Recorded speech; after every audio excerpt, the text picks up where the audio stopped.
This sleek, state-of-the-art submarine named Ran was sent to explore the depths of Antarctica.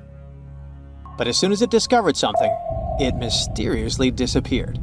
So, what happened?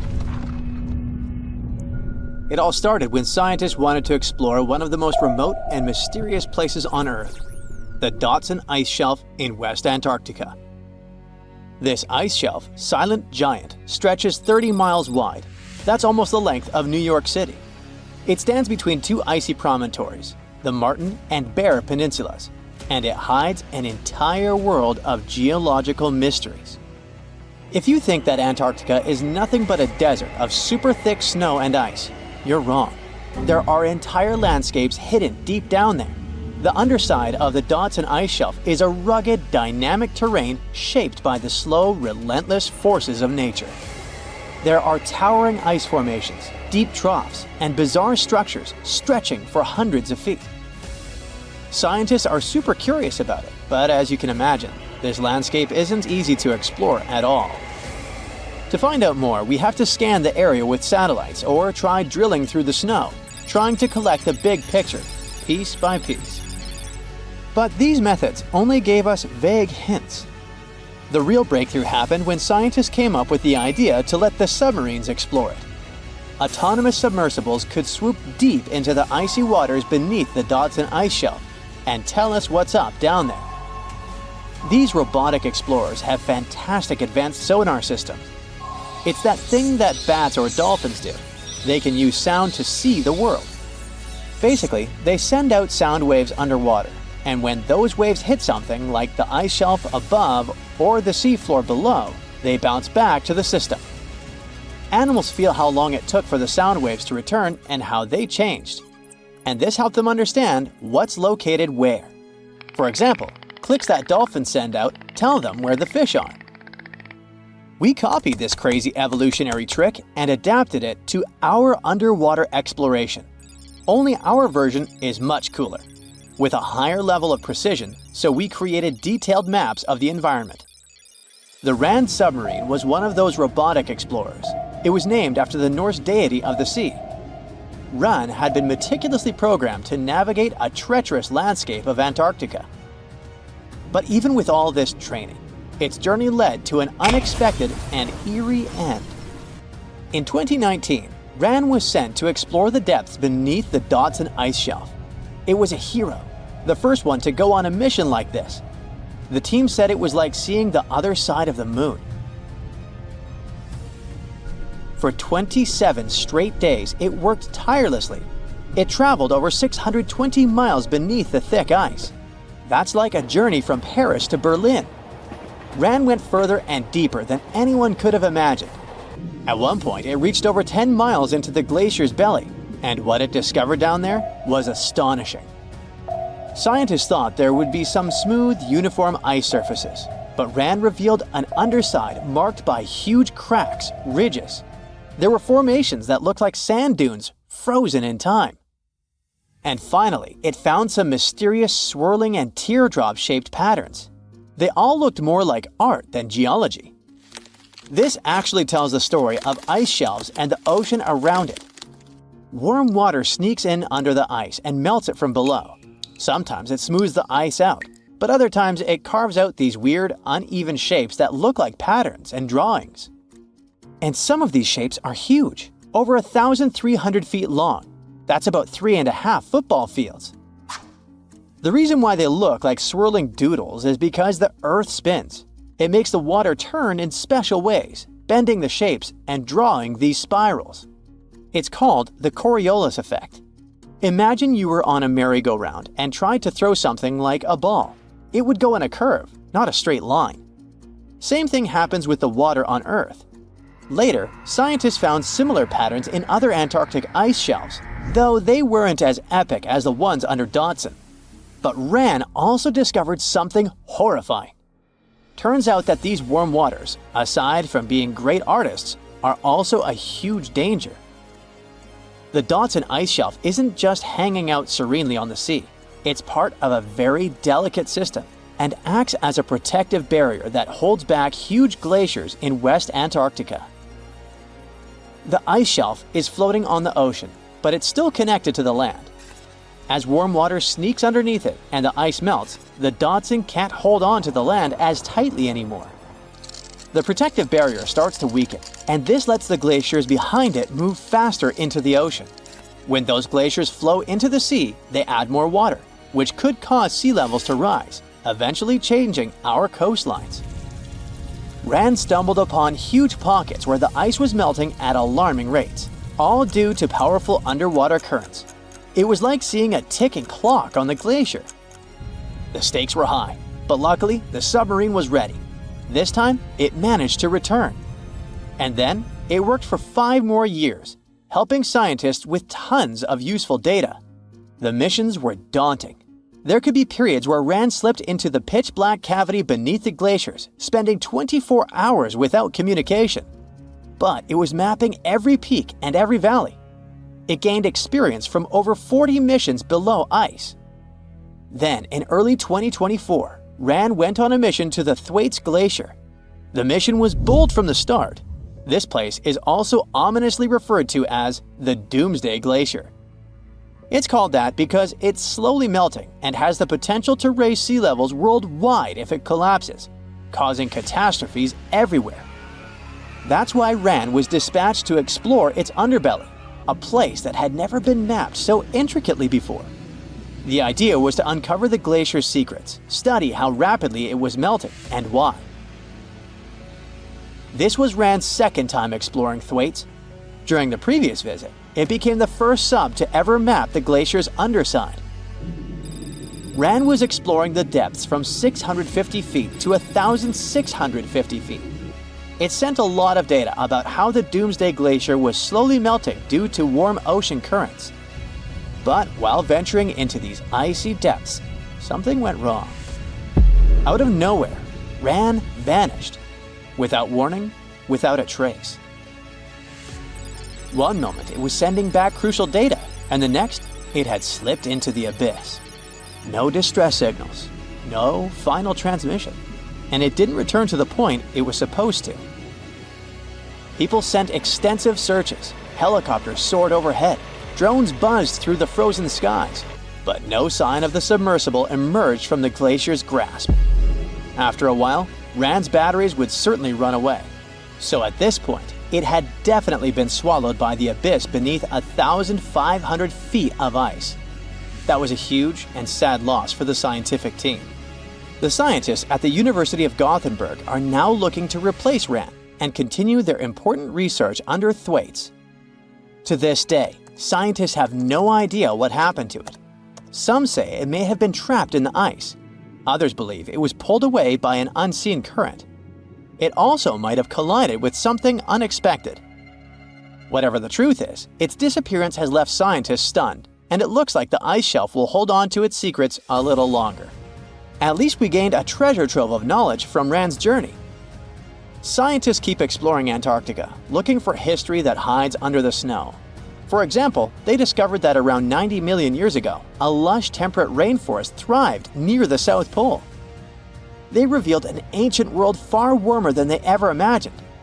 Deep in Antarctica, they unearthed fossilized roots, pollen, and spores preserved in the soil. All this shows that there was a swampy rainforest that flourished despite months of polar darkness. All these discoveries changed our understanding of Earth's climate, both in the past and the future. Submarines are like huge underwater ships built to handle the intense pressure deep below. It's not big animals you need to worry about, it's little troublemakers. Before going deep down, you load up the submarine with all kinds of foods, cans, frozen stuff, and some fresh goodies, including lots of potatoes. Surprise! Among those sacks of spuds, there might be some fruit flies just waiting to join the adventure and start a family of their own. You seal everything up tight, and off you go with your crew of about 180 sailors, completely unaware of the tiny intruders about to cause some chaos. Once those fruit flies start multiplying, there's no escaping them. After a few days, you can see some fruit flies in the crew mess area. At first, they might cause a minor annoyance here and there, but as days pass, the number of fruit flies grows rapidly. Soon enough, there are many more of them all over the tables and TVs, creating a situation for you. Within a couple more days, the place is practically covered with a swarm of beige flies, making it impossible for you to enter the trash room without wearing a mask. Otherwise, you might choke on fruit flies. The chief culinary specialist tries to use a handheld vacuum, attempting to get rid of the flies. They're everywhere, and you spend the next couple of weeks eagerly waiting for all the fresh food to run out so you can finally clean out those storage rooms. Finally, you and your team devise a plan to dispose of the trash carefully and then clean the trash room. Now, you might wonder where the trash from submarines goes. These awesome underwater vessels can do two things with their trash. They either carry it around or toss it into the ocean. With over 100 people on board, you can imagine how much trash they produce. Candy, wrappers, empty sacks, plastic packaging, you name it. Anyway, we know that they have a trash room. The cool name is Trash Disposal Unit. It's like a long tube with a ball valve that opens up to the ocean. The crew collects their trash in these special metal canisters, and once they're full, they close the top.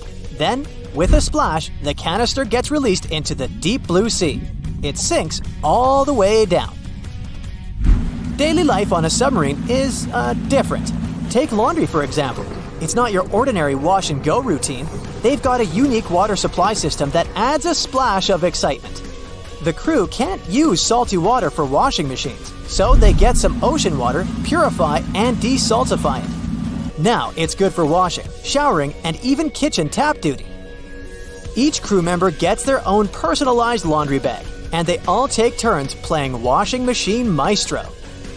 So, storing or disposing of trash is among the weird parts of daily submarine life. If you draw up a map, trace a line connecting the island of Bermuda, Puerto Rico, Miami, and back to Bermuda, what do you get? The infamous triangle, known for swallowing thousands of ships and aircraft over the centuries. But there's a new mystery to this already enigmatic place. Something's lurking deep in the waters below, and it's leaving bizarre clues of its existence. Splash! Your submarine hits the water surface. You descend 100, 1,000, 2,000, 3,000 feet. It's getting darker. The sub's walls creak as the pressure grows. Over 1,400 psi. It's like the weight of a grand piano squeezing every square inch of your body from all sides. You've made it to your destination. All that's left is to spot the beast. Just in time. Among the black void, you see a bright green glow off in the distance. It's getting closer. As it approaches, it gets bigger. This is it! The creature that's been leaving strange circular markings on fish, dolphins, whales, and even other sharks. Behold, the cookie cutter shark! Don't let its size fool you. It may be no longer than a bowling pin, but this creature is a parasite. It attaches itself to other marine animals using its neatly arranged, serrated teeth. With one bite, it fills its belly, detaches, and goes on about its day. Its mobile snack also swims away with its life. The only evidence of this rendezvous, a cookie-shaped mark on its body. Don't assume you're safe in your submarine. These bold little guys have been known to go after subs too. You decide not to risk the shark punching a hole in the only thing keeping you from being squished to a pulp by the surrounding water.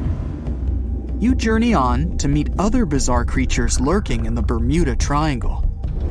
At twice the depth, you'll find the dragonfish. Unlike other deep water inhabitants, these things produce light in the infrared range. Blue and green is what other fish stick to. This gives the dragonfish a huge advantage. It provides itself with light that other marine dwellers just can't perceive. Things that want to eat the dragonfish can't detect this light, as well as the critters the dragonfish likes to feed on.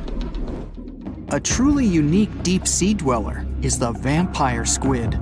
Neither vampire nor squid, or octopus, this thing is a unique species of its own. It has the largest eyes compared to body size of any animal on the entire planet. When the vampire squid feels threatened, it curls its arms up and around its body.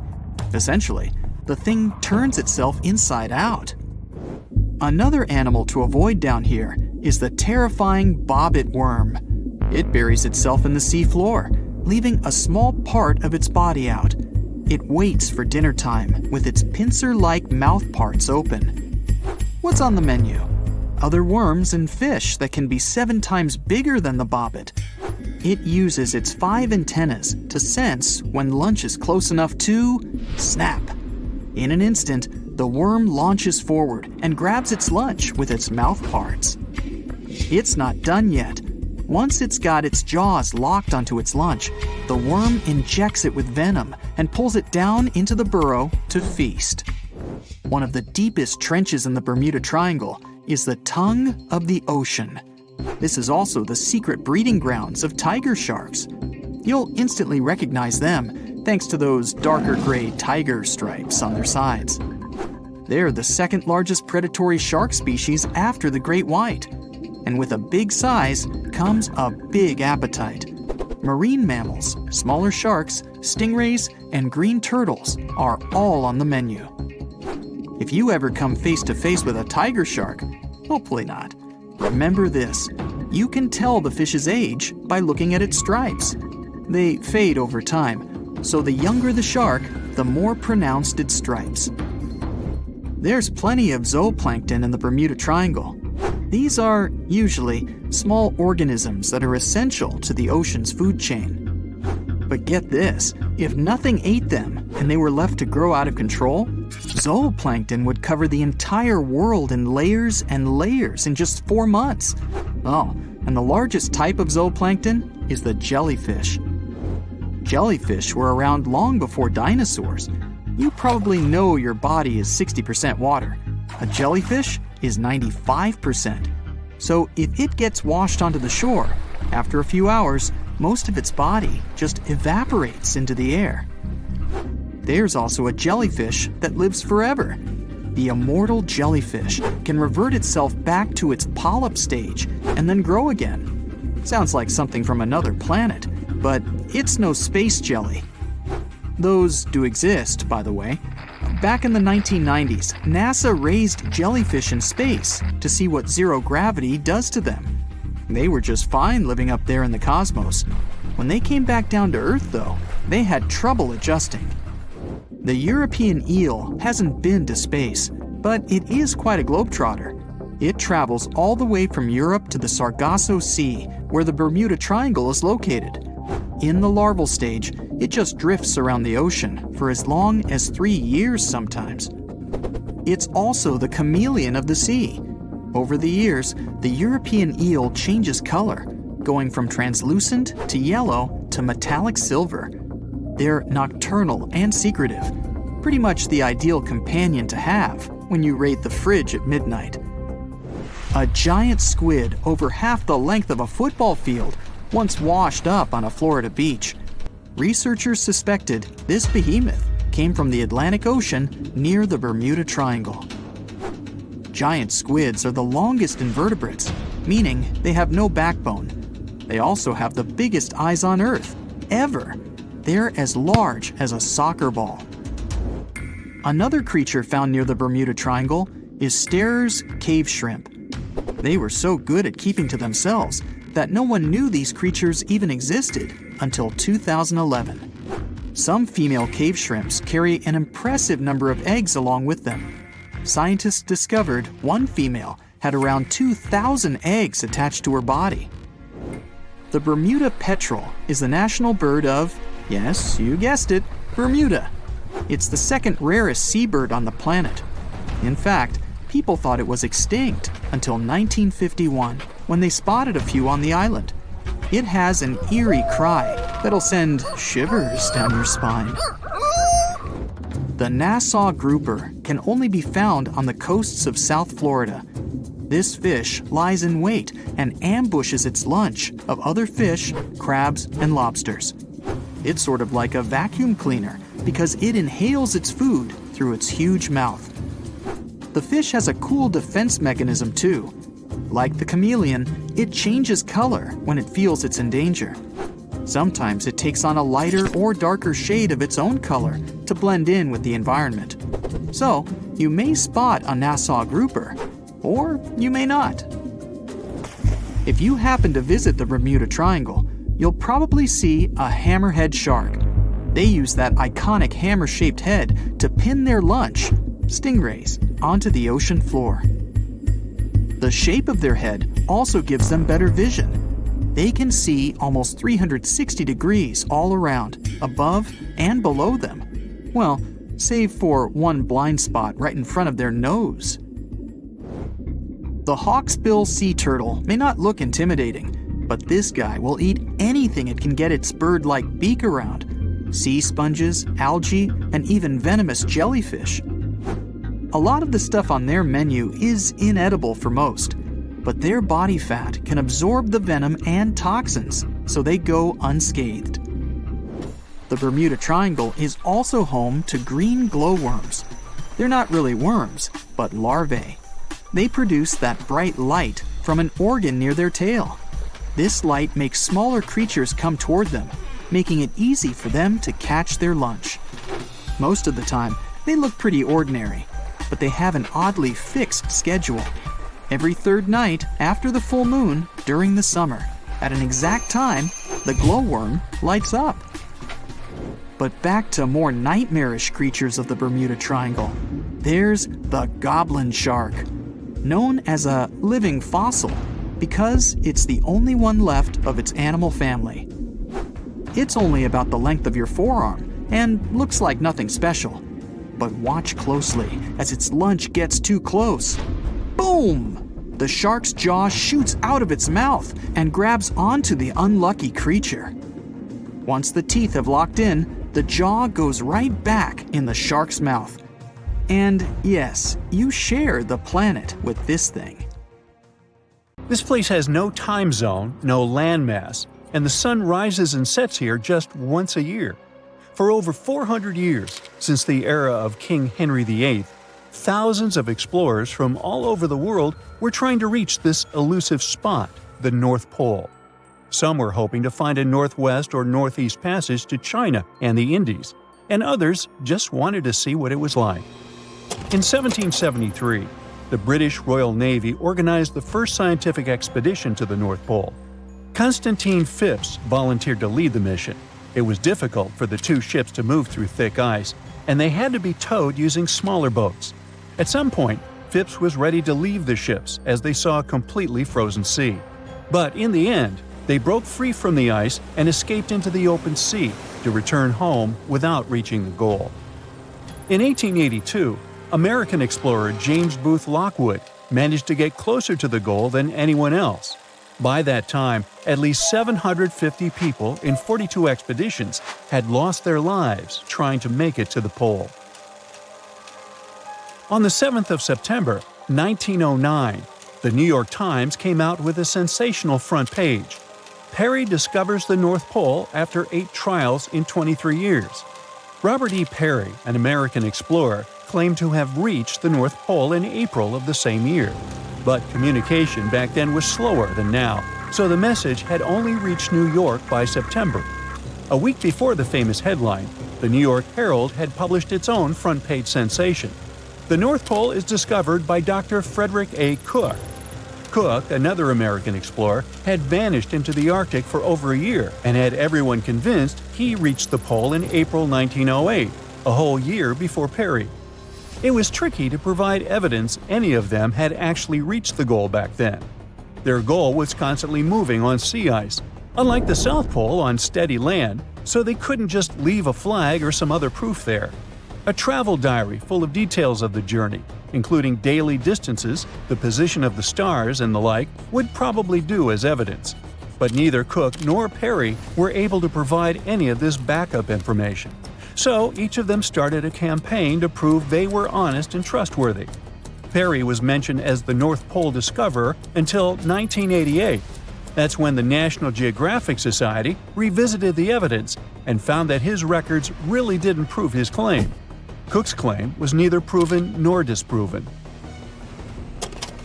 Australian-born British explorer Sir Hubert Wilkins went on his first expedition to the North Pole in 1913. That's when he got the idea to reach the goal by submarine. In 1931, he borrowed a special submarine named O-12 from the U.S. Navy. The future mission had two goals: to do scientific experiments while floating on ice and moving underwater, and to reach the North Pole by traveling beneath the ice. They planned to study the weather, take temperature measurements, and collect water samples from both the surface and the sea floor. The submarine Sir Hubert used was brought to a shipyard in New Jersey to be modified. They added the latest scientific equipment and changed the outside so the submarine could travel under the ice. On March 16th, the submarine left the shipyard to start its journey to the Brooklyn Navy Yard in New York. But even before leaving the Delaware River, they faced delays. A snowstorm forced them to stop at the Philadelphia Navy Yard, and they had to stop again to get more fuel. When the submarine was entering New York Harbor, a crew member who was just 27 years old fell overboard and drowned. The submarine was officially renamed Nautilus, and the grandson of Jules Verne, the author of 20,000 Leagues Under the Sea, which inspired the new name, was there to see it. Before starting their journey, the crew tested the Nautilus in different spots off the New England coast. They faced criticism and were already 2 months behind schedule, so they decided to head straight to England. During their trip across the Atlantic, they sailed into severe storms. On the 13th of June, the starboard engine broke down. Then, the port engine failed because it was overused. While crossing the Atlantic, Sir Hubert Wilkins kept radioing the submarine's position back to the United States. After both engines failed, they sent out an SOS. On June 15th, the USS Wyoming, a huge ship on a training cruise with naval students, reached the Nautilus. The Wyoming towed the broken submarine to Queenstown, Ireland, and then it was taken to Devonport, England for repairs. They had to wait for spare parts from the United States, which caused more delays. Once the Nautilus was fixed, they headed to Bergen, Norway, to meet the submarine science officers and get more equipment. One of the most important additions in Bergen was a diving chamber, which allowed them to lower scientific tools into the water through a special hatch. On August 5th, the Nautilus finally left Bergen and headed north to find ice floes. They had lots of delays because of mechanical problems and storms. One storm even made the submarine tilt at crazy angles. Finally, on August 19th, they saw the first ice floe. For a few days, they followed the ice's edge, looking for a good spot to dive. 3 days later, they tried to dive under the ice, but discovered that the submarine's diving rudders were missing. One diver went overboard to check and saw that someone must have broken off the rudders on purpose. This made Wilkins think that someone on the crew had sabotaged the submarine because they didn't trust the mission. Even without the rudders, Wilkins still wanted to do some of his scientific experiments. On the last day of August, they found a way to force the Nautilus under a 3-foot-thick ice floe. They had to fill the ballast tanks and adjust the trim. They managed to make more dives under this ice this way before the journey ended. After a few more days of trying to do research, Wilkins decided it was too dangerous to stay at sea. The Nautilus arrived at Svalbard, the Norwegian archipelago between mainland Norway and the North Pole, on September 8th, after going through the worst storm of the trip. They planned to go to a port in England, but another storm caused a lot of damage and made the engines fail, so they had to stop in Bergen again. After getting permission from the United States Shipping Board, the Nautilus was towed out of Bergen and sunk in a Norwegian fjord on November 13, 1931. In 1958, a U.S. submarine with the same name, Nautilus, became the first vessel that reached the North Pole by traveling under the ice. This Nautilus was much bigger than the submarines that came before it. It was 319 feet long and weighed 3,590 tons. For comparison, the other Nautilus was 175 feet long. Unlike other submarines, the new Nautilus could stay underwater for a longer time because of its special atomic engine didn't need air and only used a tiny amount of nuclear fuel. On July 23, 1958, it left Pearl Harbor, Hawaii on Operation Sunshine. There were 116 people on board: Commander Anderson, 111 officers and crew, and 4 civilian scientists. The Nautilus traveled north through the Bering Strait, and only surfaced once at Point Barrow, Alaska. On August 1st, the submarine left the north coast of Alaska and dove under the Arctic ice cap. The submarine traveled at a depth of 500 feet, with the ice above it between 10 to 50 feet thick. At 11:15 p.m. on August 3rd, Commander Anderson told his crew, "For the world, our country, and the Navy, the North Pole." And the Nautilus went right under the North Pole without stopping. On August 5th, the submarine came up in the Greenland Sea, and then 2 days later, it finished its historic trip in Iceland. The plane broke into 3 large pieces and crashed onto the hillside, scattering parts all over the snowy ground. The wings ripped off, and the main body of the aircraft split into 2 parts. Flames crackled from what was left of the airplane. 7 out of 9 crew members survived the crash. They were all part of the 1946 U.S. mission to map the Antarctic continent. There were 13 ships, 23 aircraft, and 4,700 people to do the job. They only had 2 months of summer down there before the weather got too bad. USS Pine Island took 3 seaplanes on their mission. One of the planes, called George 1, had a crew of 9 people. They went on their first 10-hour mission. Later, when it was time for the second flight, the weather got worse, with stormy seas and low visibility. But they decided to take the chance and fly anyway. It was supposed to be an epic adventure, and even the captain of Pine Island joined the expedition. The pilot, Ralph Frenchy LeBlanc, was very experienced and not worried about the weather. The plane was tied to some small boats, but the waves were so strong that the lines holding it were damaging the plane's metal body. Crew members had to attach 4 special rocket boosters, called jet-assisted takeoff bottles, to help the plane lift off. It managed to do so after a run of about 5 miles, but got straight into a blinding snowstorm. James Robbie Robbins was just 19 years old back then, but already had 1,500 hours of experience as a radar operator in that type of seaplane. He once successfully flew 9 hours through thick fog and clouds in Greenland, so he trusted his abilities. The radar showed a mountain range 20 miles ahead and icebergs spread out, and it was all correct.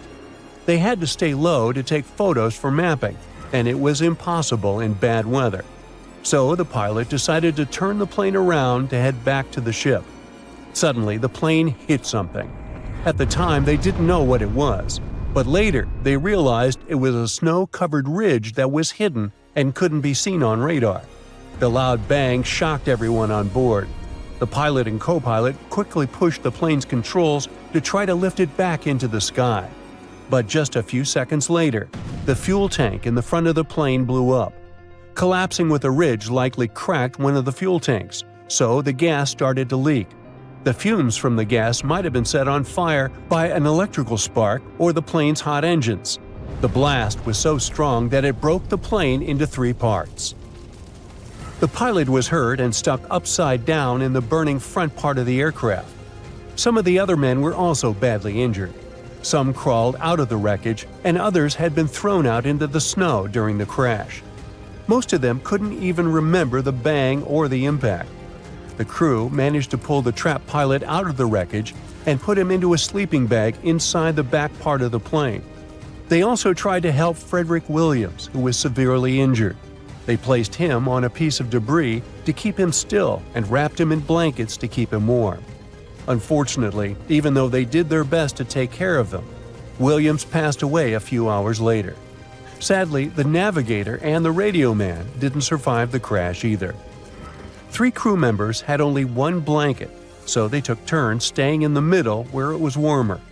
For the first 3 days, the weather was really bad. It snowed a lot, and the sky was super dark and cloudy. The crew started looking through the wreckage for anything useful.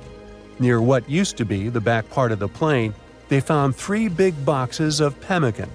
It's a kind of emergency food that has everything you need to stay healthy, but it's not the most delicious food on Earth. Each box had about 100 paper cups filled with this special food. They also found better food in the flight rations. There were steaks, potatoes, canned veggies, bread, butter, salt, pepper, sugar, canned milk, a few cookies, and even 2 big cans of peanut butter. They had enough food to last for a while, and they figured the pemmican would help them get through the long, dark winter if necessary. All of the fresh food was hidden in the snow, where the kitchen used to be, so they had to dig it out. They got most of the sugar by licking it off the snow and separating it by taste. The crew also found a small 2-burner stove in the emergency supplies, but they didn't have any fuel. Luckily, the plane had some fuel left in the tanks, so they tapped one of the lines and had enough to last a long time. They kept the burners constantly on to melt snow to fill 2 or 3 water holders that held about 4 or 5 gallons each. It seemed like it took 15 or 20 pots of snow to fill just 1 cup of water. After 3 days, the weather got better, the sky was clear, and the sun was shining brightly. From where they were, they could see the ocean down the hill. While exploring the wreckage, they found more sleeping bags, a camera with film, and other supplies like a sled and a life raft made for 9 people. Days went by, and the sun never went down. Huge, hungry seagulls hanging out right next to the wreck were getting on everyone's nerves. To distract themselves a bit, the crew played an old Navy game called Salvo. It's like a battleships game for 2 players, where your task is to find and defeat all the ships of your rival. They also took some photos of everyone and the wreck from different angles with a Brownie box camera they had on the plane. The radar man painted big yellow letters on the airplane's wings with the names of the deceased crew members to make sure rescuers knew what had happened. On the 13th day, a rescue plane finally showed up. Everyone shouted, waved, and did everything to get the pilot's attention, but the plane didn't stop and kept flying. 2 hours later, it came back, and Robbins, in a hurry, threw fuel onto a pile of flammable stuff to set it on fire. The bang was so big, it burned his eyebrows, but it worked. The plane turned and flew toward them, wiggling its wings as a sign it saw them. The pilot dropped a note attached to a weight. It said, "If you can walk to the lake, make a circle. If not, form a straight line." The lake was 10 miles away, but they knew they had no choice but to get there, and so they made a circle, signaling that they were ready for rescue. Then they got to work. They stacked sleeping bags on the sled and placed their injured pilot on top. Robbins took a compass from the crashed plane and attached it to the sled's handlebars to help guide them. 3 men pulled the sled while another walked behind, making sure they stayed on track. The snow was so deep that they often sank up to their waists. The journey only got easier when they reached solid ground. So it took them 24 hours to walk the 10 miles to the shore. As they got close, a thick fog rolled in, so they couldn't see the rescue plane. But the pilot started the engines and the crew followed the sound. Soon, 2 rescuers arrived in a raft and helped them paddle out to the waiting plane. They climbed aboard and flew back to their ship, the Pine Island. All the survivors were taken to the USS Philippine Sea and later returned home. For 6 of the 9 men who crashed on Thurston Island, life continued.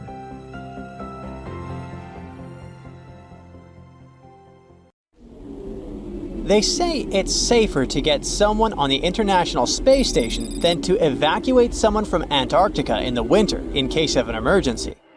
So if you're wondering what it's like to be an astronaut but aren't ready to leave the Earth, consider the career of an Antarctica explorer. The desert conditions around the South Pole are much like those on Mars. The lowest temperature ever recorded here was almost minus 129 degrees Fahrenheit. You can find more meteorites here than anywhere else on Earth. Plus, there isn't any sunlight here for 6 months every year, just like in space all the time. So, NASA scientists use this land to test their space robots, to design the best astronaut meal plans, and to know what it would feel like to fly to another planet in complete isolation. The first people came here to stay on purpose for the whole winter in 1899. All 10 of them lived in a small cabin made of pine wood that was only about the size of 2 bedrooms.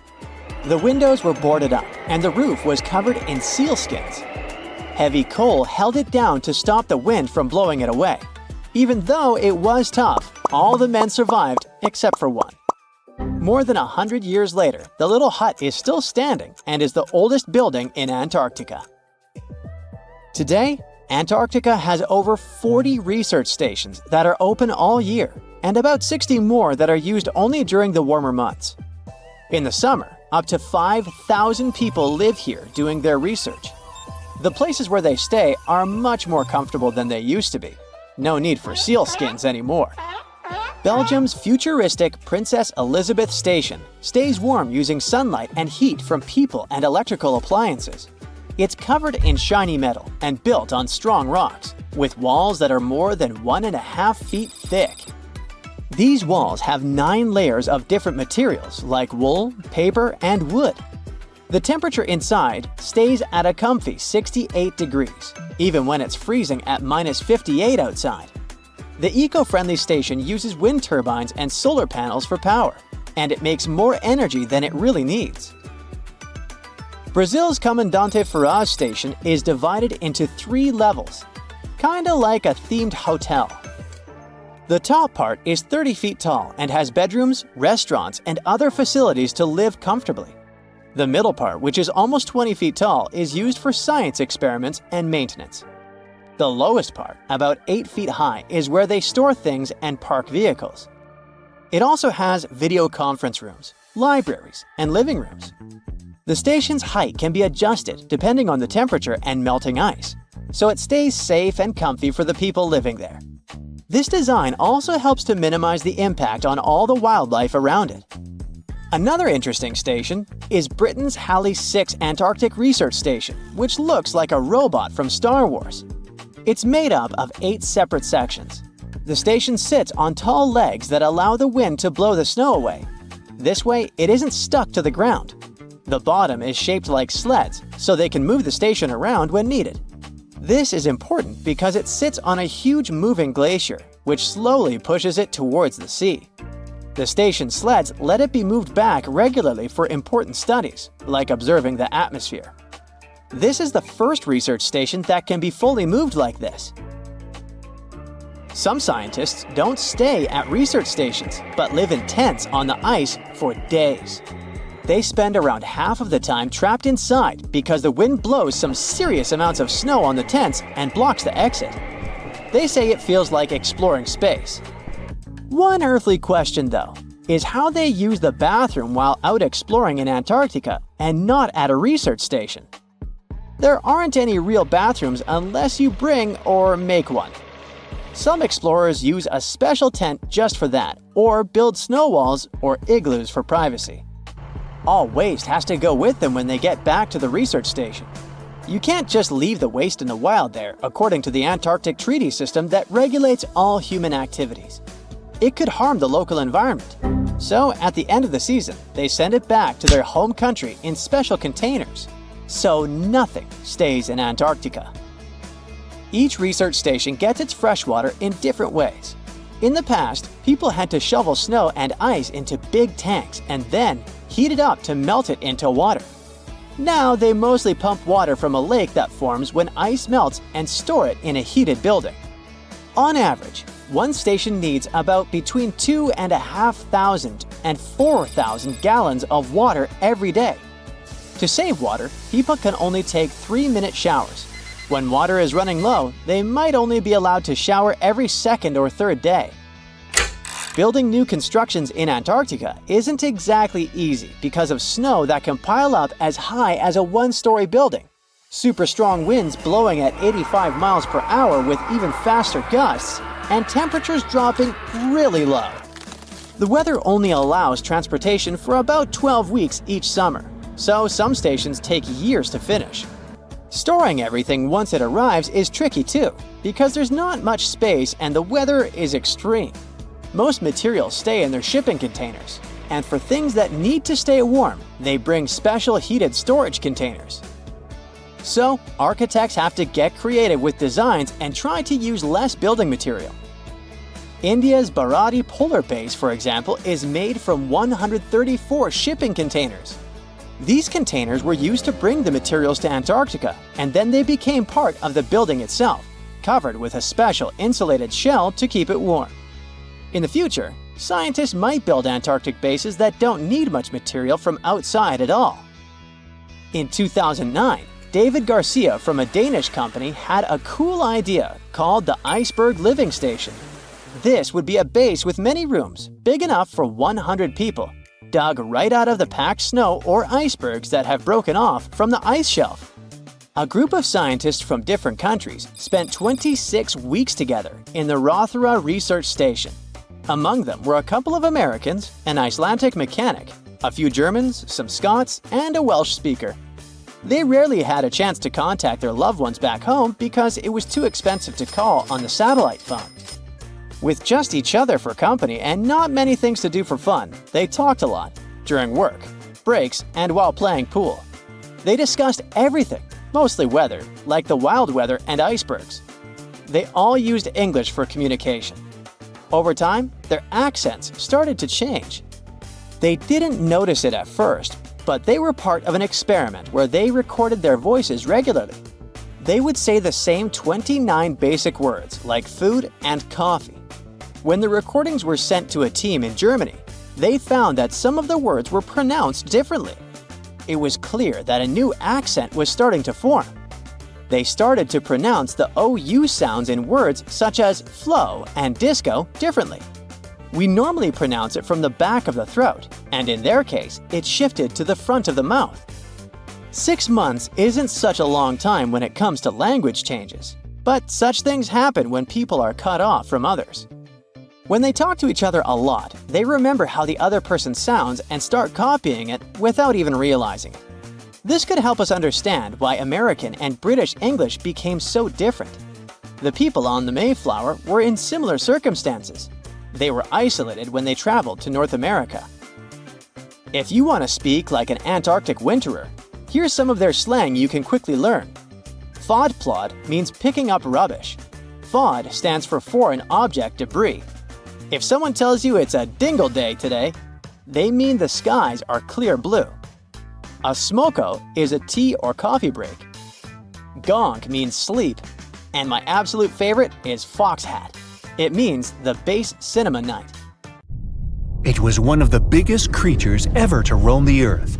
It was longer than your average school bus and could easily weigh more than 10 elephants combined. But where did it live? How did it end up having this size? And most importantly, why is it extinct nowadays? Let's find out. The Megalodon was the largest predator ever known in our planet's history. In terms of its location, the Megalodon lived practically in all waters on our globe, except near the poles. The reason why there were no Megalodon teeth found in Antarctica is probably that the gigantic creature adapted to only warm tropical and subtropical waters. The younger ones liked to keep to the shores, while full-grown adults preferred coastal areas, but they could easily move into the open ocean as well. How do we know the Megalodon was so widely spread? We can only presume, based on the fact that they discovered the most northern fossils off the coast of Denmark and the most southern in New Zealand.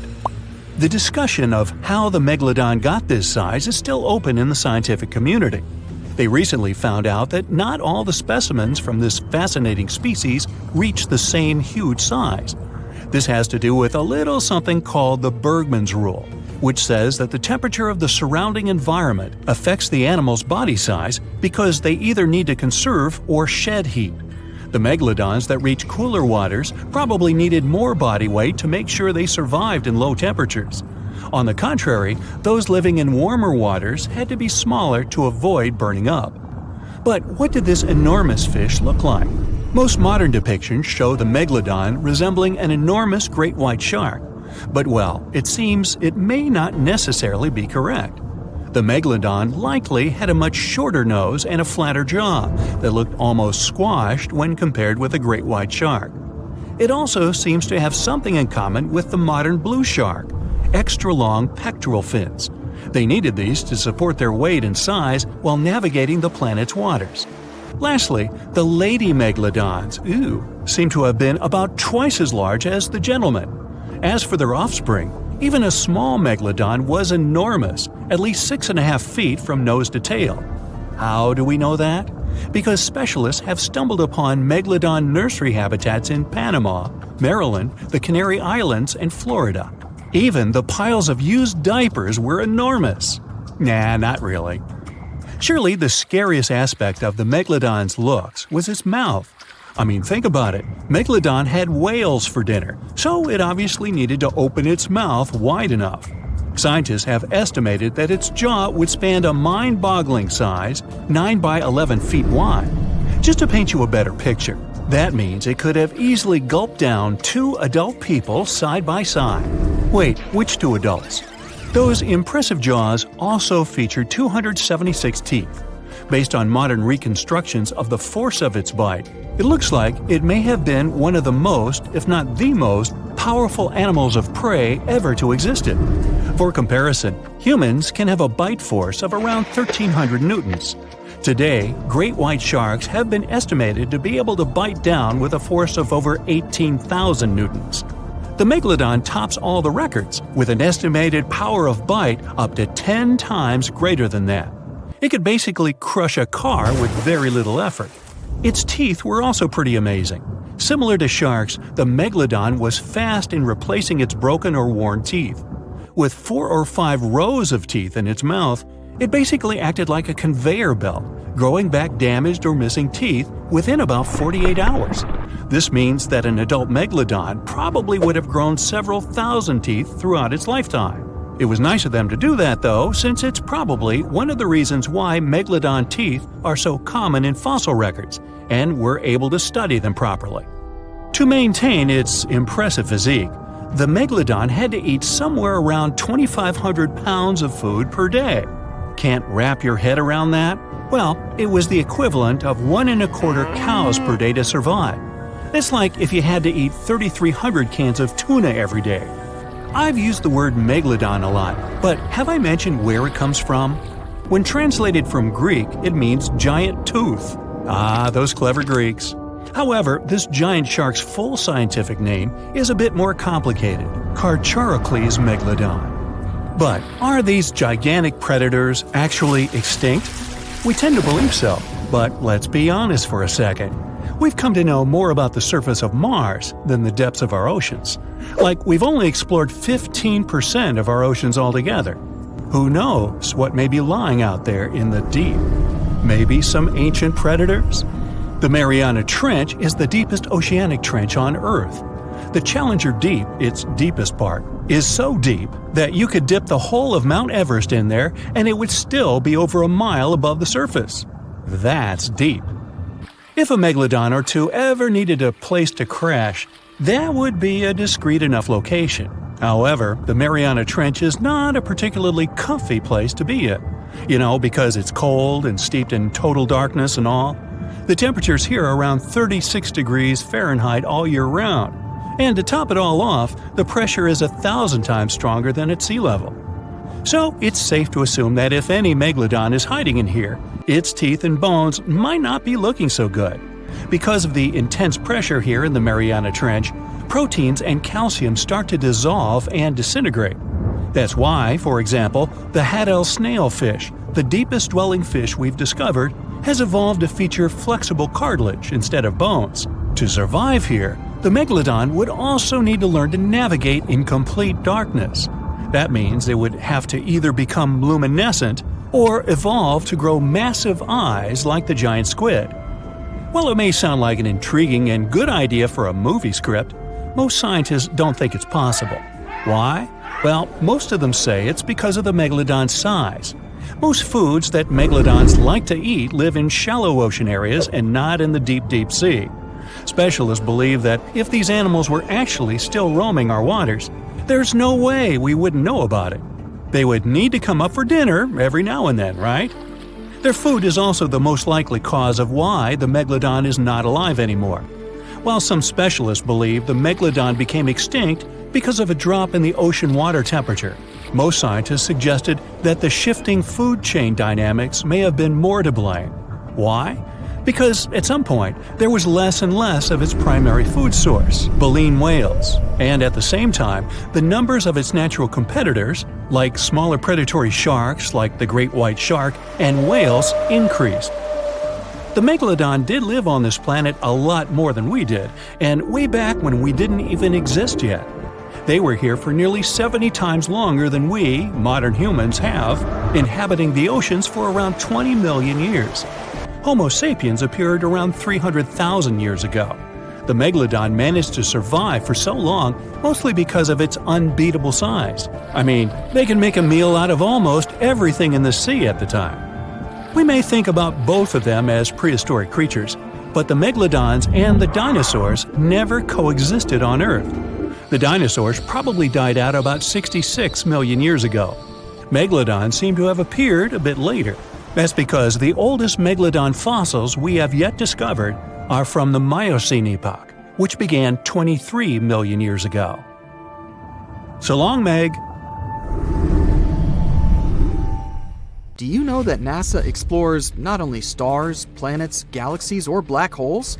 Hard to believe, but yes. The agency also works on discoveries here on our home planet Earth. So what has NASA recently discovered? Is there life under the ice? While they were analyzing data recently, they discovered something unbelievable hiding under Antarctica's ice. And this discovery not only changes everything we know about the whole water system of the Earth, but it may also help with research about life in space. Humankind's existence might depend on understanding Antarctica and its secrets. So, the recent discoveries reveal vital information about our survival. But before we continue, let's see how much you know about this place, where it's only ice as far as your eyes can see. Antarctica is one of the world's 7 continents in the southern hemisphere. It's the 5th largest continent in terms of total area, and that means it's almost twice the size of Australia. Want to see real meteorites? Go to Antarctica. Due to its dry climate, Antarctica is one of the best places to observe space.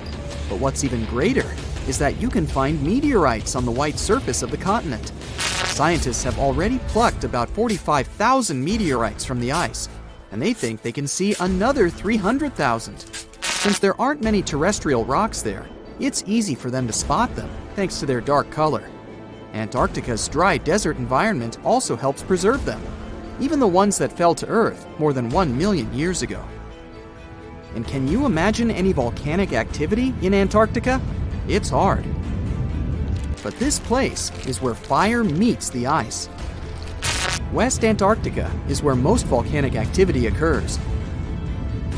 Scientists recently found that 138 volcanoes exist in West Antarctica alone. Wow! You would think that Antarctica is always cold, but no. Its coastal regions can get as warm as 50 degrees Fahrenheit. But have you ever wondered what Antarctica would look like if there were no ice? It may seem unimaginable now, but it was not always covered by ice. That was 34 million years ago, though, so nobody could tell how the continent's surface would be without the ice. But NASA changed that. They generated computer simulations and created the most accurate map of it as of today. What they saw was incredible. The continent was not flat at all like it seemed. It's pretty bumpy with valleys, rolling plains, and high mountains. But this was nothing next to what they had discovered under Antarctica's ice. So, what is it? Drum roll, please. NASA found 2 new subglacial lakes.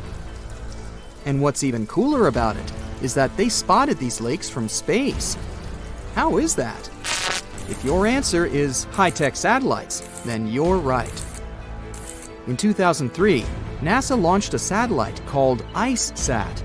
It measured ice sheet mass balance and cloud and aerosol heights. The satellite also helped create the ice-free map of Antarctica. In 2010, the European Space Agency launched the second satellite, Cryosat-2. It was for tracking the changes in the thickness of the ice. Then, in 2018, NASA launched the third one, IceSat-2, a follow-on to the IceSat spacecraft. It measured ice sheet elevation and sea ice thickness. It was NASA's most advanced Earth-observing laser instrument. It delivered the highest precision data. And when that was combined with the data from the other satellites, it was possible to spot these two new lakes near a pair of larger ones. But how is it possible that these lakes exist in the first place? The average thickness of most Antarctica ice is approximately 1.2 miles. However, it can get over 1.8 miles thick in some places, especially during the winter. So, you might think that there's nothing under there, but science says otherwise. It's not quite possible to see it with your bare eyes, but the continent's ice is slowly but constantly flowing in different directions under the force of its weight. But scientists could not figure out how water moved for many years. That started to change in 2007, when data gathered from the IceSat provided insight into what hides beneath the surface. They first discovered an entire network of meltwater lakes connected under Antarctica's fast-flowing ice streams, and there were hundreds of them. Scripps Institution of Oceanography glaciologist Helen Amanda Fricker figured that the elevation changes measured by IceSat happened because of the dynamics of these lakes. They did not hold meltwater statically. Instead, they were filling and draining continuously over time through a system of waterways. And as they did that, the ice above rose and fell. But where do they drain? The ocean, of course, and it drains a lot. A recent study, co-authored by Fricker, found that the drainage of one lake flushed as much as 198 billion gallons into the ocean in only 3 days. Countless mysteries about how nature works are still waiting to be solved. But finding the two new lakes will give scientists a better picture of how fast the Antarctic ice sheet will change as the climate gets warmer, and how this will affect global ocean currents and sea level rise.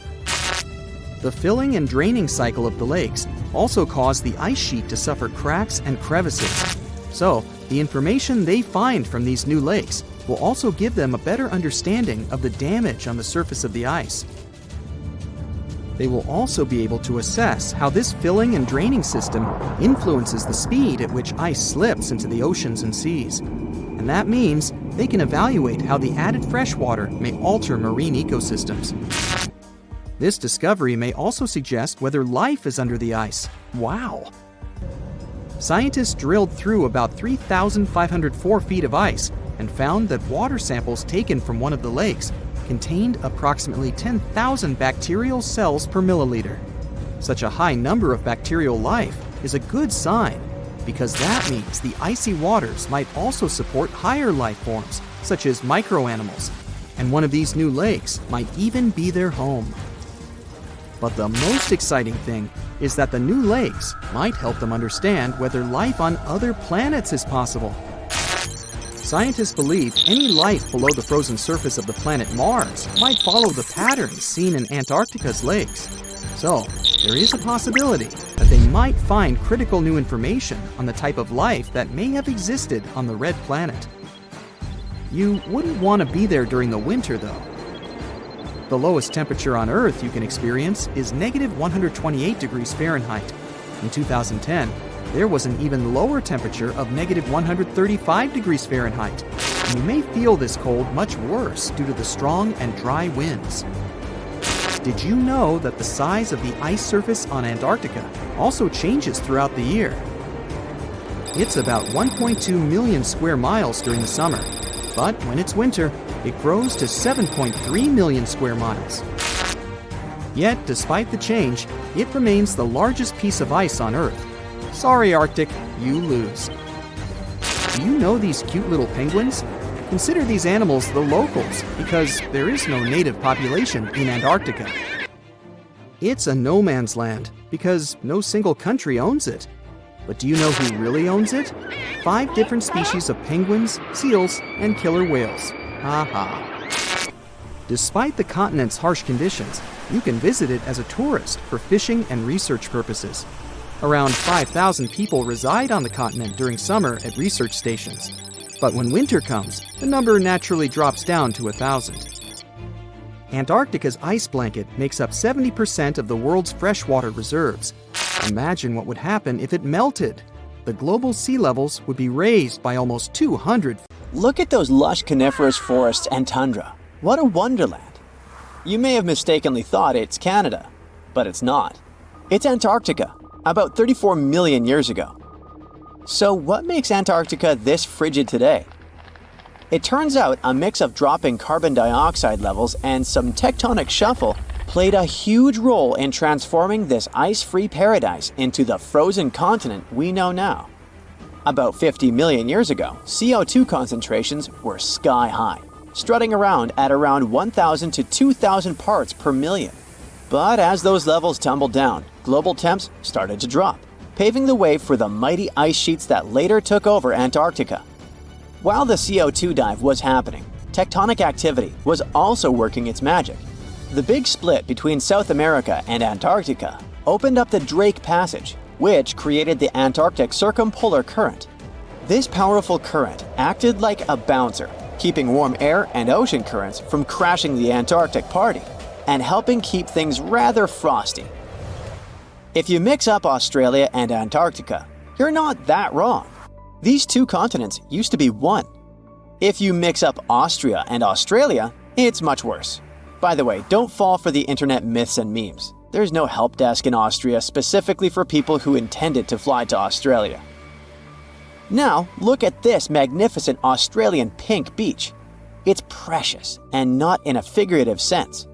Those mysterious pinkish sands are actually garnet, and it's widely used in jewelry. Geologists studied those sands and came to the conclusion that the garnet contained there is older than local mountains. That doesn't make sense, right? In fact, it does. You see, Australia didn't used to be this very detached continent as it is now. Many millions of years ago, Australia and Antarctica were part of the supercontinent Gondwana, and glacial erosion released the garnet, which eventually made its way to the beach. These sands formed when South Australia was flat and chill, long before the mountains appeared. Most garnet gets washed away, but this batch has a rich history, tracing back to glacial rocks in the Transantarctic Mountains. So this pink sand comes from an ancient mountain range hidden under Antarctic ice. Not only does Antarctica ice hide gems like garnet, if you look harder, you might find entire buildings. Sounds insane, but this is exactly what a British explorer did. His name is Chris Brown, and he uncovered an entire building beneath the ice. He was traveling to the pole of inaccessibility, and it all started with a bummer. Chris and his son had their plane broken. Suddenly, they spotted a lone bust peeking out of the snow. This place was an old meteorological station. Despite freezing conditions, Chris and his son Micah had a blast exploring. Chris is on a mission to conquer all 7 earthbound poles of inaccessibility and has tackled 5 so far. I guess you already know that Antarctica is the largest desert on Earth, much larger than the Sahara or the Gobi. Still, despite being the driest continent on Earth, it boasts a seriously weird waterfall. Nestled in the mesmerizing McMurdo Dry Valleys, it's 5 stories tall and looks like it's gushing blood. It's even called Blood Falls. It may look outlandish and even frightening, but its nature can be easily explained. The water that creates this crimson cascade was once a salty lake, but over time, it became sealed off from the outside world when glaciers formed on top of it. Now, this ancient water hanging out 1,300 feet below the surface has cranked up its salt levels to 3 times saltier than the ocean. This salt water is also loaded with iron and gets 0 oxygen or sunlight.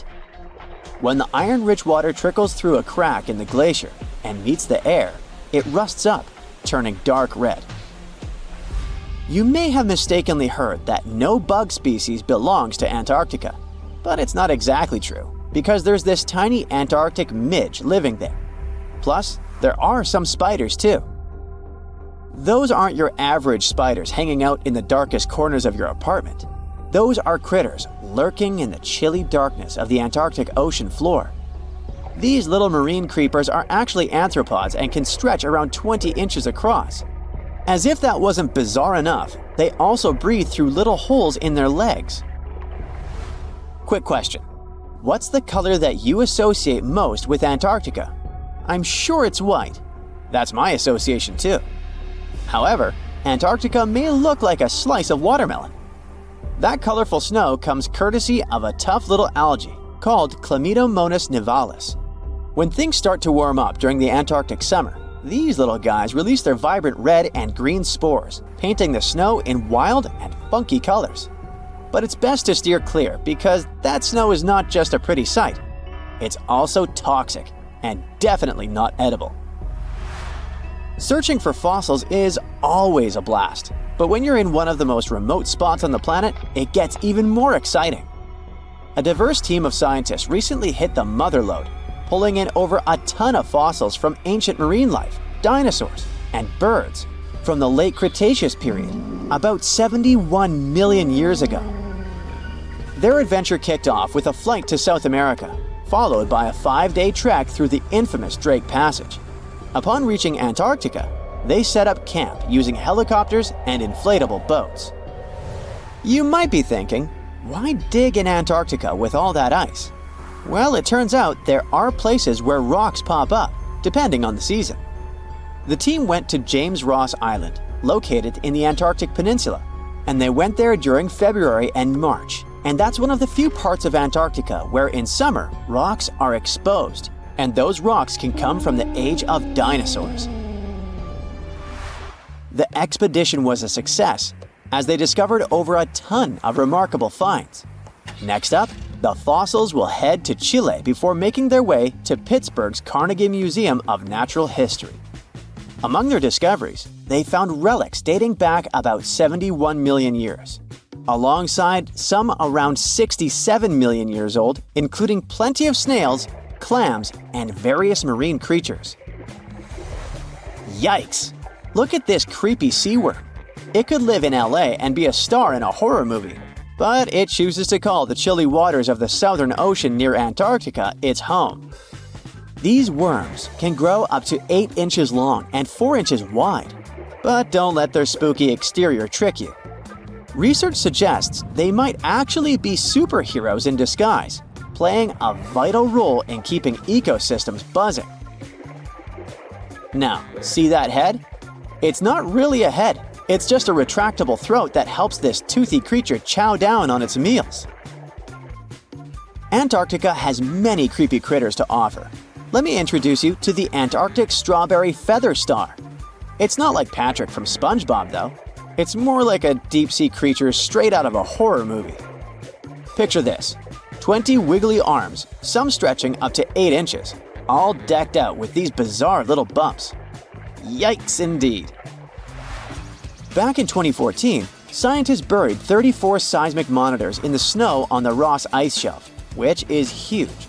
Think of it as an ice slab the size of Texas, just chilling over the Southern Ocean. These clever little machines picked up a nearly non-stop buzzing. Even though our human ears usually can't catch these low-frequency sounds, scientists have worked their magic and made them audible for us. They even shared the creepy audio online. A glaciologist from the University of Chicago says that if you could hear this vibration, it'd sound like a swarm of cicadas taking over the backyard in late summer. But these glacier explorers weren't trying to capture spooky tunes. They're actually on a mission to monitor the Ross Ice Shelf because things are heating up, literally, and the ice is melting faster than ice cream on a hot day. Ice shelves are like Earth's safety plugs, keeping all that massive ice from surging into the ocean. So what exactly is making all that noise? It's likely just strong winds whipping across ice dunes, creating a kind of natural vibration. We've all dreamed of visiting the Arctic and witnessing the natural wonders of polar bears frolicking on ice floes or the aurora borealis dancing across the sky. Well, sorry to break it to you, but you won't find any tourists flocking to Antarctica anytime soon. Why, you may ask? Let's dive into it. First off, where is Antarctica? It's located in the southern hemisphere, specifically at the South Pole. The Southern Ocean surrounds it, and most of the continent is covered by ice, making it one of the most remote and frigid places on Earth. Now, have you ever met someone who's visited Antarctica? Probably not. It's one of the least visited places on the planet. and only a handful of lucky explorers have seen its interior, which is mostly made up of glaciers and ice fields. But trust me when I say the wildlife and scenery are out of this world. Why shouldn't you travel to Antarctica? Well, for starters, the environment is incredibly fragile and can be easily damaged. Plus, there are no native human populations on the continent, so your travels would essentially be like visiting an uninhabited island. And let's not forget that it's also one of the most expensive destinations to travel to. Despite all that, Antarctica is not exactly guarded like a fortress, but there is an international agreement called the Antarctic Treaty.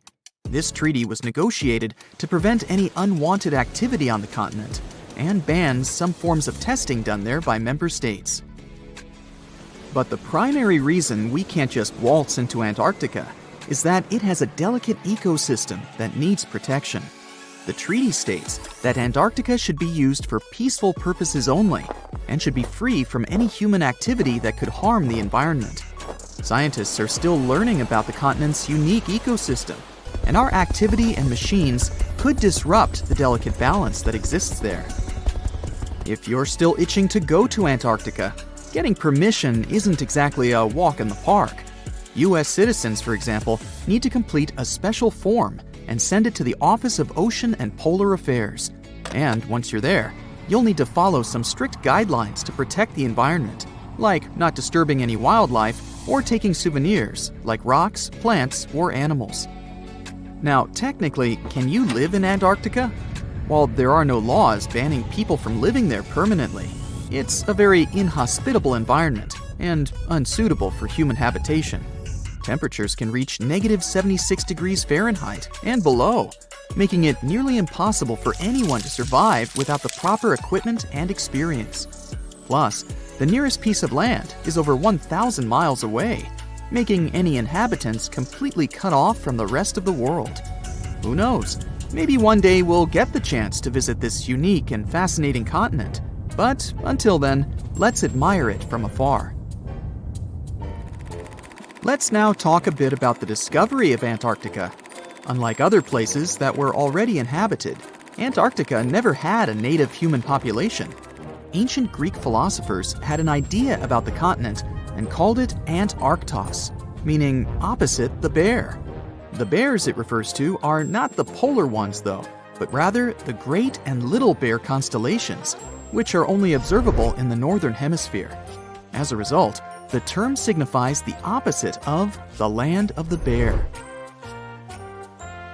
Whaling and sealing voyages in the late 1700s and early 1800s would venture further south when rounding Cape Horn at the tip of South America. It was known that going further south often meant stronger winds, but also the risk of hitting floating ice of all sizes and of winds and seas that could prove dangerous to the ship and crew. Captain James Cook was the first to cross the Antarctic Circle on January 17, 1773, in the Ross Sea region. He reached a point further north a year later, and though he didn't sight land, he came to within 50 miles and saw deposits of rock held in icebergs, indicating that a more southerly land existed. The first sighting of Antarctica is widely acknowledged to have taken place in January of 1820, during the voyage of two ships under the command of Captain Fabian Gottlieb von Bellingshausen, as part of a 2-year exploratory expedition around the world to discover new lands. The captain's ships were the first to have crossed the Antarctic Circle since Cook. The first undisputed landing on Antarctica didn't happen until much later, on January 24, 1895, at Cape Adare during the whaling voyage of the ship Antarctic, led by Henrik Bull. A small boat with 6 or possibly 7 men on board rowed ashore during calm conditions. You might not believe it, but Antarctica is actually a desert. With all that ice, you'd think it'd be like a winter wonderland with snowball fights and hot cocoa all day long. When we think of deserts, we picture camels and cacti and people struggling to find water. But in Antarctica, it's a whole different story. The struggle isn't to find water, it's to find anything that's not covered in ice. And the average rainfall has been just over 0.4 inches in the past 30 years. That's like a few drops of rain compared to what we're used to. So technically, it's not the dunes or sizzling heat that makes a desert, well, a desert. It's the lack of precipitation. But don't worry, if you ever find yourself lost in Antarctica, you won't have to worry about getting thirsty. Just make sure you bring a jacket and some mittens, because it's cold enough to make you into a popsicle. Not only is Antarctica one of the driest places on Earth, but it's also the coldest, the windiest, and the highest. Talk about overachieving. The penguins and scientists down in Antarctica have at times found themselves in a bit of a pickle when it comes to time. You see, unlike the rest of us on this big blue planet, there is no Antarctica time zone. All the lines of longitude meet at a single point at the South Pole, making it a bit of a head-scratcher when trying to figure out what time it is. Now, you might be thinking, but how do the scientists and researchers keep track of time down there? Good question. They typically stick to the time zone of the country they departed from. However, with stations from all over the world on the Antarctic Peninsula, things can get a little wacky. Imagine trying to coordinate with your neighboring countries without accidentally waking them up in the middle of the night. You might think that not much could survive in a place where the temperature is extremely cold, the sun barely shows up, and the wind could blow you away faster than a tumbleweed. Well, as in many places on Earth, life found a way in Antarctica too. Believe it or not, this frozen continent is buzzing with activity. It's home to billions of krill, which in turn attract lots of seals and more penguins than you can shake a fish at. But don't let their cute and cuddly appearance fool you. Penguins are the ultimate swimmers, with streamlined bodies that would make Olympic medal winners jealous. They come ashore to breed and chill, but their real talent is stealing pebbles from each other and forming mathematically precise huddles to stay warm. Antarctica is also home to the largest species of penguin on Earth. It's called the emperor penguin. Sure, these creatures are flightless birds, but that doesn't mean they can't jump. In fact, some of them can leap up to 120 inches. And let's not forget about the seals. With their furry bodies and special songs, these marine mammals are protected by the Antarctic Treaty, and they're thriving in the cool waters of the Southern Ocean too. But the real stars of the show are the whales. During the Antarctic summer, these huge creatures show up in droves to chow down on the abundant krill. It's indeed like a whale buffet down there. On September 23, 1880, a guy named David Lang was just strolling through his fields in Tennessee when, out of nowhere, he vanished into thin air. There was nothing around him to trip over, just wide open land with no trees, fences, or even a rock in sight. His wife and kids were watching from their windows as he walked home, and two guys in a buggy also saw him disappear. So, panic set in immediately. Could it be a sudden hidden sinkhole that swallowed him? But when the family rushed to the spot, the ground was solid, with no holes and not a trace of where he could have gone. His wife had to be taken inside while search parties combed the field. But there was nothing. No footprints, no disturbed soil, no answers. Days turned into weeks, and weeks into months. But no one saw or heard from David Lang until a year later. His young daughter, who couldn't let go of him, stood in the exact spot where he had disappeared and called out to him. And then it happened. Help me. A faint, desperate voice echoed from nowhere. Help me! She ran for her mother, who also heard the eerie cry for help. Help me. For days, they kept returning to the spot, listening to the ghostly whispers of David Lang. They were growing weaker and weaker until there was complete silence. Did some mysterious portal between dimensions open? And did David step inside? And here's where it gets even stranger. Some say the grass in that spot grew unnaturally thick and lush, but no insects or animals would go near it. Others swear that nothing ever grew there at all. It turned into a barren patch of land forever cursed. Whatever the truth is, David Lang was never seen again, and some people still avoid visiting the field. But don't worry, you don't have to avoid the area, as the story is most definitely just an urban legend. It looks like the whole story might have come from one well-known hoaxer from the 1880s, who probably invented the David Lang story as part of a lying contest. Over time, the tale became a piece of local legend. Another mystical disappearance supposedly took place in Prussia. On November 25, 1809, in Perleberg, a man walked into an inn, ordered dinner, and vanished into thin air. It was Benjamin Bathurst, a British diplomat traveling under the alias Baron de Caux. He was running away from Napoleon's spies. After writing for hours in a private room in the White Swan Inn, he stepped out and headed for his carriage.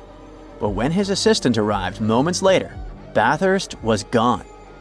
News of his disappearance didn't reach England for weeks, and when it did, his wife, Philida Bathurst, rushed to Prussia.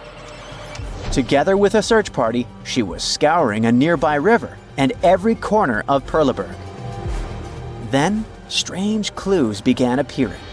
Bathurst's expensive fur coat, worth a fortune, turned up hidden in a stable. Weeks later, two old women scavenging in the woods, miles from Perleberg, found his pantaloons.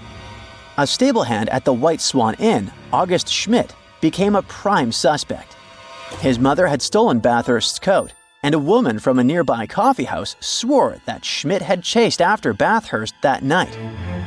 So, he probably took the life of the British guest.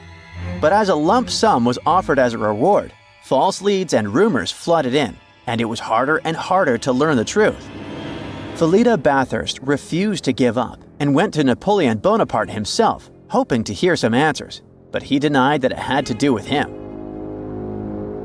To this day, Benjamin Bathurst's fate remains a chilling mystery.